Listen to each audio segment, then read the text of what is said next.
mula saya mendirikan Rasuk Art karena ketertarikan saya mengoleksi kayu dengan motif alami yang unik.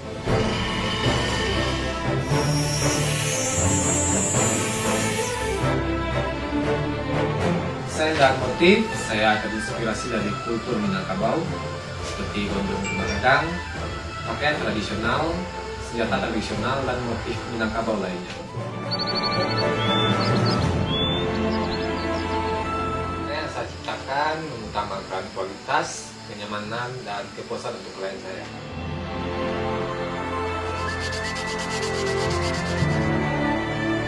Saya Raffi Sungit, seniman ukir dari Sumatera Barat. Saya founder dari Rasuk Art.